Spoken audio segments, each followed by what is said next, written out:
시청자 여러분 안녕하십니까. 경기도의회 쟁점 토론 마수입니다. 지난 8월 수원의 한 다세대 주택에서 세 모녀가 조용히 사망하는 사건이 발생했습니다. 이 사건이 주목받는 이유는 송파 세 모녀 사건 이후 정부와 지자체가 각고의 노력으로 복지 사각지대를 해소하려는 노력을 했지만은 여전히 빈틈이 많다는 것을 보여줬기 때문인데요. 그래서 오늘 쟁점 토론 마수에서는 사각지대 없는 복지 정책에 대한 토론을 두 분 전문가를 모시고 얘기를 나눠보도록 하겠습니다. 먼저 경기도의회 보건복지위원회 위원이시자 더불어민주당 복지 전문가인 박재용 의원 나오셨습니다. 안녕하세요. 안녕하세요.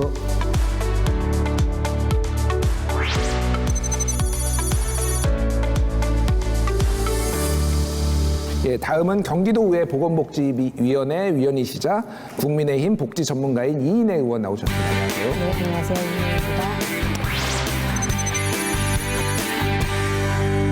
자, 이제 본격적으로 그러면은 수원 세모녀 사건 그리고 복지 사각지대 대안에 대해서 얘기를 나눠보도록 하겠습니다. 지난 8월 21일에 수원 권성구 다세대 주택에서 세 모녀 60대 모친과 40대 딸 2명이 이제 부패한 시신으로 이제 발견이 됐습니다. 그래서 이웃에서도 사망을 한 것을 모르다가 냄새가 부패한 시신에서 냄새가 나면서 이제 신고가 들어가서 알려졌는데요. 발견 당시에 이제 모친은 여러 이제 암 치료를 하고 딸도 여러 이제 지병 치료를 하고 있었던 상황으로 알고 있었습니다. 근데 문제는 이들의 주소지가 이제 화성시로 돼 있었는데 실제 거주지는 수원에 이제 거주를 했다라는 겁니다. 그래서 이들이 어떤 건강보험료나 이런 것들을 체납을 해서 국가에서 이들의 소재를 파악을 했지만은 소재를 찾을 수가 없었고 그래서 국가와 지자체에서 제공하는 어떤 복지 서비스도 받지를 못하고 쓸쓸하게 죽어간 이런 사건입니다. 그래서 여러 가지 이제 문제점이 노출이 됐고 당시 언론에서도 상당히 이 부분을 주목을 하면서 대안을 마련해야 된다 이런 목소리가 있었습니다. 일단 이인혜 의원님께 이 사건을 좀 어떻게 보셨는지 좀 의견을 좀 여쭤보겠습니다. 이제 수원 세모녀의 경우 난치병도 있었고요. 또 생활고를 겪었다고 제가 알고 있습니다. 또 월 1만 원대의 건강보험료 또한 수개월째 내지 못하고 있는 상태였다고 들었습니다. 소재 파악이 좀 되었으면 어쨌든 여러 가지 복지 시스템과 연계해서 조금 지원을 받을 수 있었을 텐데요. 수원 세모녀의 경우 경기도 화성시로 주소가 되어 있었고 근데 실제로는 채권자를 피해서 수원시 월세방을 전전하면서 지냈다고 이야기를 들었기 때문에 일단 어쨌든 전입신고를 하지 않은 상태로 지냈었어서 사회복지 대상자로 선정되지 못해서 생활고를 겪다가 숨진 사건으로 알고 있습니다. 네. 네. 그러니까 주소지가 달라도 실제 거주지와 주민등록상 주소지만 달라도 어떤 복지 서비스를 받을 수 없다 이런 허점이 발견된 것으로 지금 보입니다. 박재용 의원님께 좀 여쭤볼게요. 지금 이분들 긴급 생계 지원 아니면 기초생활수급 뭐 대상자이니까 그런 상담들 이런 것들을 지금 받을 수 없는 상황이었던 걸로 보이는데 지금 어떻게 지금 파악하고 계십니까?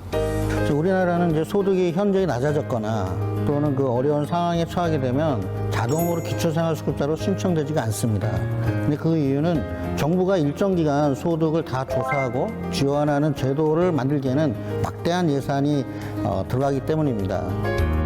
그래서 본인이 온라인 복지로 또는 행정복지센터로 가서 기초생활수급자 자격이 되는지 직접 확인해야 하는 시스템이 주 원인이라고 봅니다.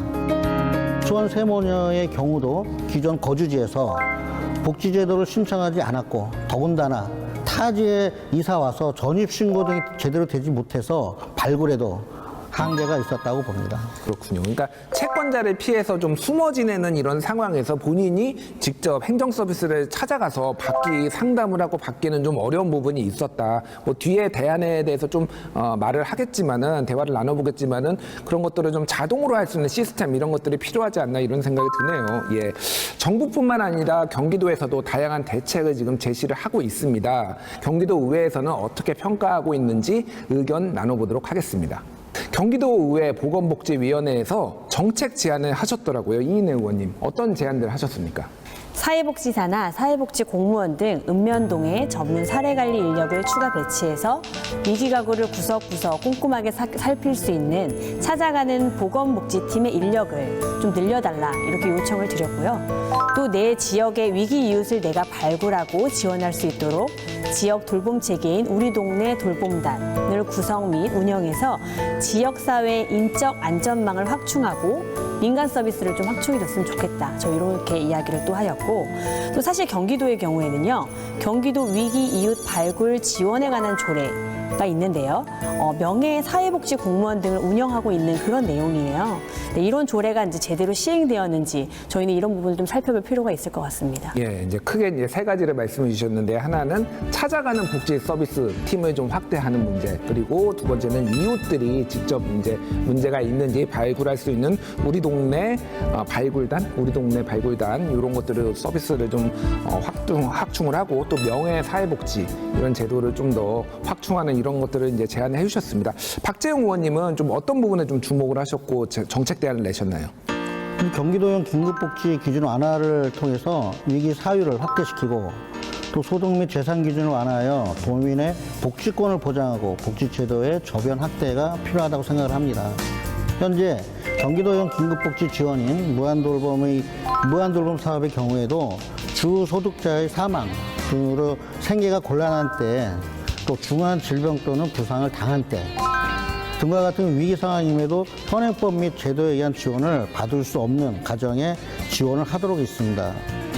그리고 최근 코로나19에 의한 위기 사유를 추가하여 1개월 이상 소득 단절과 또 임시 일용직에 종사하거나 최근 1개월 매출이 전년 동기 대비 30% 이하로 감소된 소상공인 또는 소득 상실자 또는 월세 등 임차료 체납 가구 등의 경우에도 지원하는 내용도 포함이 되어 있습니다. 또한 코로나19로 올해까지는 중위소득 100% 이하의 경우에도 지원을 받을 수 있습니다. 이와 같은 위기 상황 시 긴급복지지원법에 의한 지원을 받은 후에도 위기 상황이 해소되지 않는 가정, 또 그리고 도내 주민등록이 되어 있으면서 또 실제 거주하는 자의 요건도 충족이 되어야 합니다. 이와 같은 요건을 좀 더 완화해야 할 필요성을 의회 차원에서 촉구한 것이라고 생각을 합니다.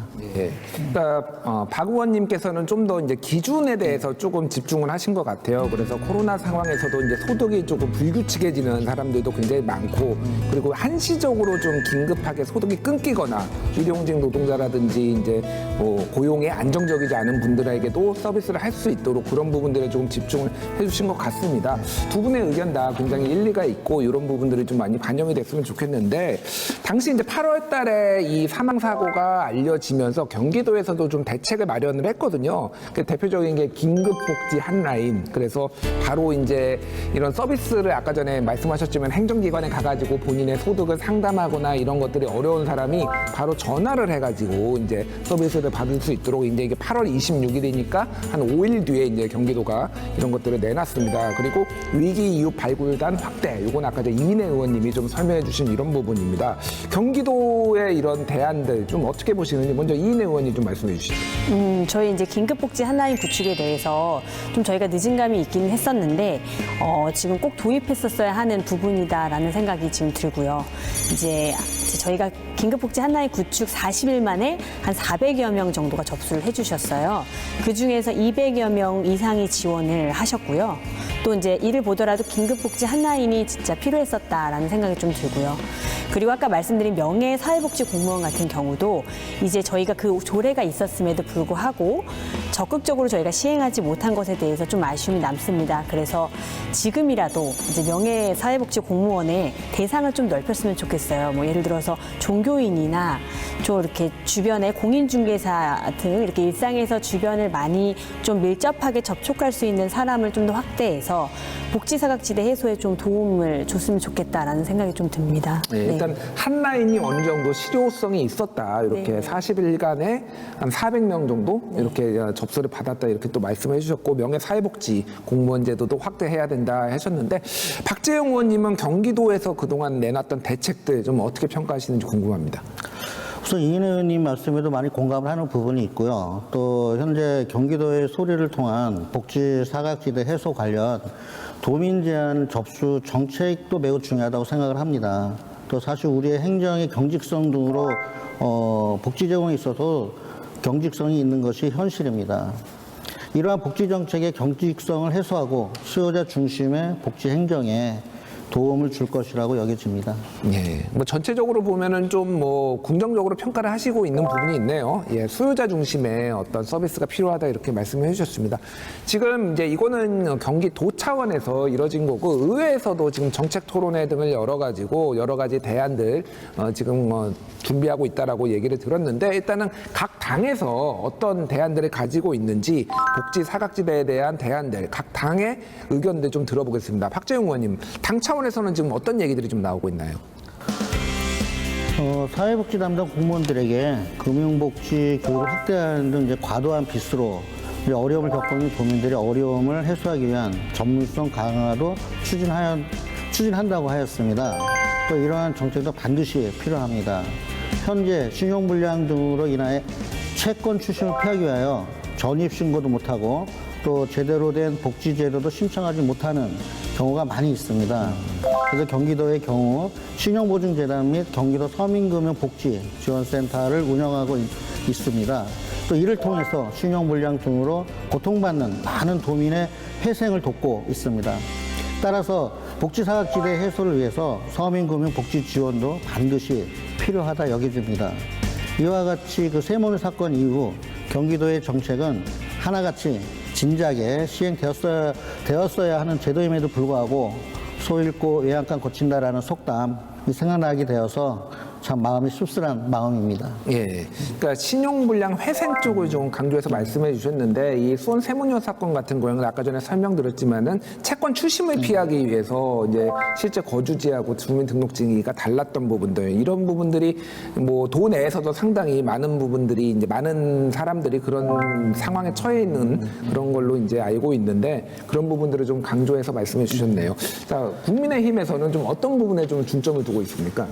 저희는 이제 최근에 10월 24일에 저희 국민의힘 보건복지위원회 소속 이혜원 의원님께서 사회복지 접근성을 통한 편의 증진을 위한 토론회를 이야기를 하셨는데 이게 지금의 문제인 신청주의 문제를 언급해서 이렇게 이야기를 해주셨고요. 또 이제 국민의힘 정책위에서는 복지 사각지대 해소를 위한 사회보장급여의 이용 제공 및 수급권자 발굴에 관한 법률 개정안을 발의했습니다.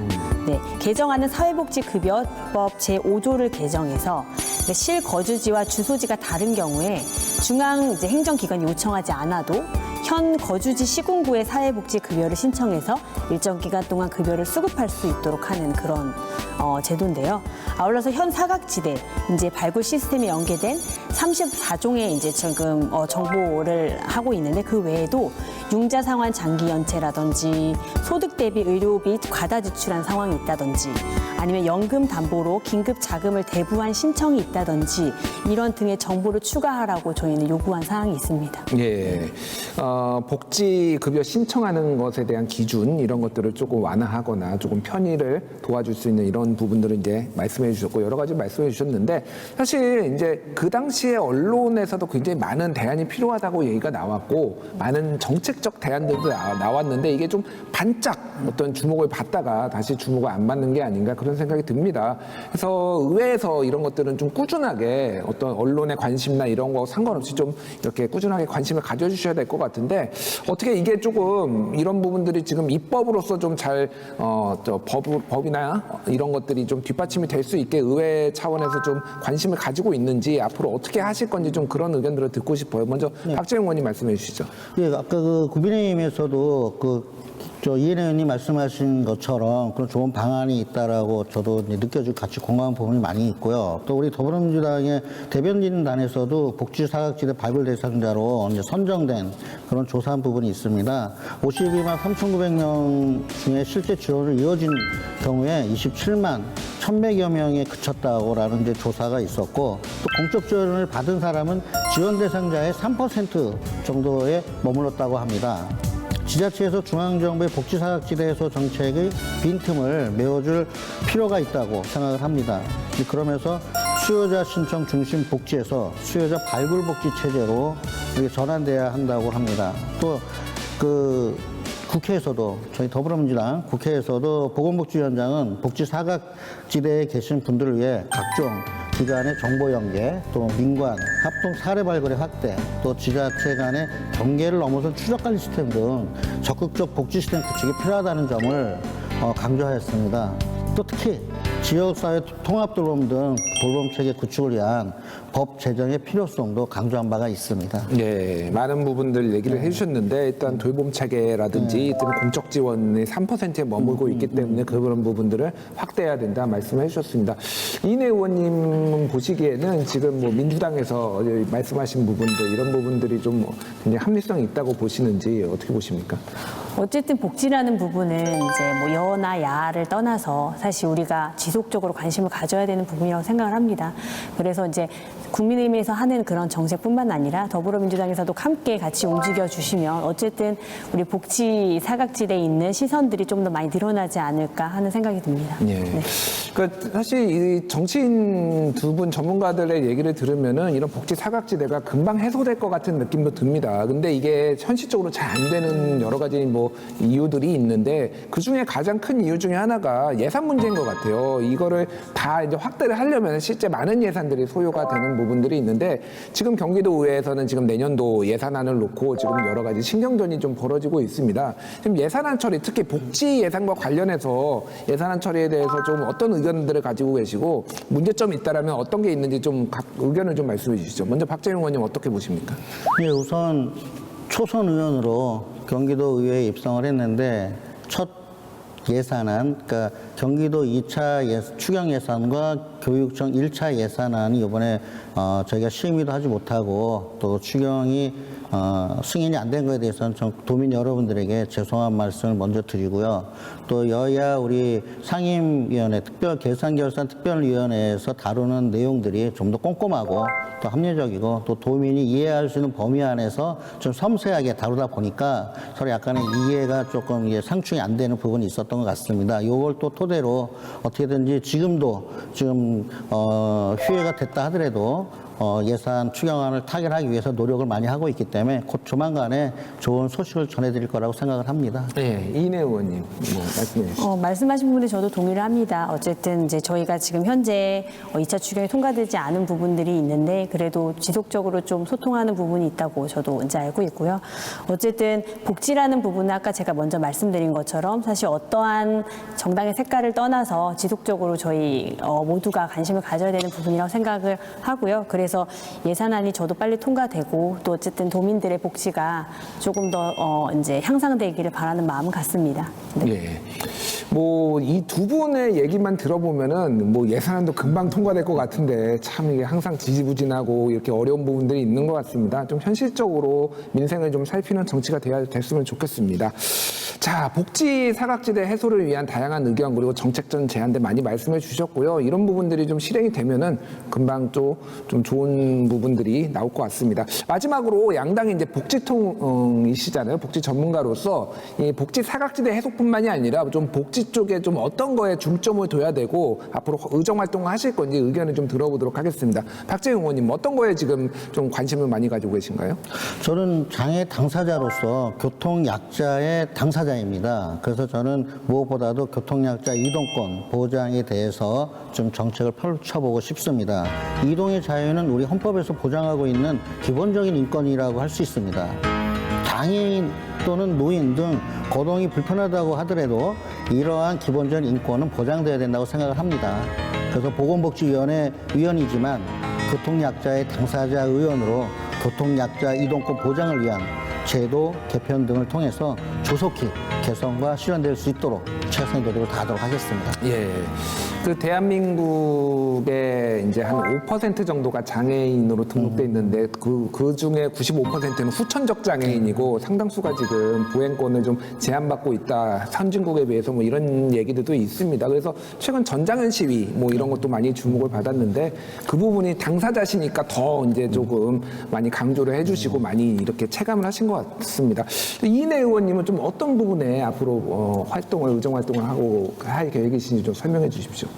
저는 또 여성이기도 하고 이제 제가 아동발달센터를 운영하기도 했고 그래서 사실 저는 많이 들여다보고 싶은 그러니까 복지 안에서도 사각지대라는 부분들을 좀 많이 찾아내고 싶습니다. 그래서 사실 뭐 지난번에 은둔형 외톨이 관련된 부분들도 저는 관심 있다고 한번 말씀드린 적도 있었고 그리고 또 이제 미등록 장애 아동이라는 부분도 사실 지금 많이 이슈화되고 있지는 않지만 장애 아동은 장애 등록을 좀 늦게 하는 경향이 있어요. 취약한 이후에. 그럼 그 전에 아동이 이제 장애 예측이 될지라도 그때 이제 먼저 이제 치료적인 개입이 좀 필요한 상황들이 많이 있거든요. 그래서 그런 부분도 좀 관심이 많이 있습니다. 그래서 좀 이쪽 부분에 많이 신경을 써서 제가 있는 의정 활동하는 동안 이런 부분들이 조금 많이 채워졌으면 좋겠다. 사각지대가 조금 많이 줄었으면 좋겠다는 생각이 좀 있습니다. 예. 그 두 분께서 뭐 상호 좀 구조로 해주시면 어떨까 그런 생각이 듭니다. 우리 이인혜 의원님은 조금 장애인 이동권 이런 거에 좀 관심을 많이 가져주셔서 같이 법안도 발의하시고 이렇게 하시면 좋을 것 같고 우리 박재영 의원님은 방금 얘기하셨던 뭐 베이비 박스라든지 은둔형 외톨이라든지 이런 부분들 좀 관심 가져주셨으면 좋겠는데 답변을 좀 들어보죠. 서로 좀 관심 가져주실 수 있는지. 박재영 의원님 어떠십니까? 저도 오늘 그 이인혜 의원님이 도정 질문을 발표하신 내용에 전적으로 공감하고 필요성 있고 많은 분들이 관심 있어야 된다. 그 베이비박스를 이용하려고 하는 사람이 이용하려고 하는 목적이 아니었고 과정이 힘들다 보니까 어쩔 수 없는 선택을 그렇게 하신 분들에게 좀 더 희망을 주고 비전을 주고 또 안정적인 보장 서비스가 돼 있다라는 제도를 마련하는 데 있어서는 최대한 저도 적극 지지하고 공감하고 함께 하겠습니다. 예. 훈훈하네요. 저 이인혜 의원님 장애인 이동권 좀 어떻게 생각하십니까? 저도 되게 많이 동감하는 바고요. 왜냐면 제가 가장 친한 친구가 중학교 때부터 친한 친구가 있는데요. 그 친구가 휠체어를 타고 있고 지금도 이제 계속 타고 있는 상황이어서 항상 제가 뒤에서 휠체어를 밀어줄 때 너무 골목이나 이런 게 너무 불편한 거죠. 그리고 사실 어디 같이 친구랑 극장에 영화를 보러 가도 지나갈 수 있는 통로나 이런 것들이 사실 너무 불편감을 많이 느꼈어요. 그리고 혼자서 지하철을 타거나 이런 것들 너무 많이 불편하잖아요. 리프트가 고장나 있는 상태도 되게 많고. 그래서 그런 상황들을 좀 보면서 정말 이동권 되게 너무 불편하겠다라는 생각이 들었고 저도 장애인 당사자이시지만 저도 가까운 친구를 둔 입장에서 너무 필요하다고 생각하는 바입니다. 예. 정말 훈훈합니다. 지난번에 저희 이 정책 토론 맞수에서 주제가 협치였거든요. 그래서 양당에서 나오셔서 협치를 하겠다 이런 의지를 다지셨는데 바로 다음번에 이렇게 협치를 할 수 있는 어떤 실마리가 좀 보이지 않나 그렇게 보여집니다. 앞으로 경기도 의회에서 두 분이 어떤 복지 정책 펼치실지 저도 지켜보고 우리 시청자 여러분들도 많이 지켜보실 거라고 믿습니다. 오늘 출연해 주셔서 두 분 감사합니다. 복지란 행복한 삶을 뜻합니다. 사람마다 행복의 기준과 가치는 다르지만 행복하고 싶은 마음만은 모두 같을 거라고 생각을 하는데요. 앞으로 추진되는 사각지대 해소 정책, 경기도민 행복 시대를 만들어주길 희망해 보면서 오늘 순서 여기서 마칩니다. 시청해주신 여러분 감사합니다.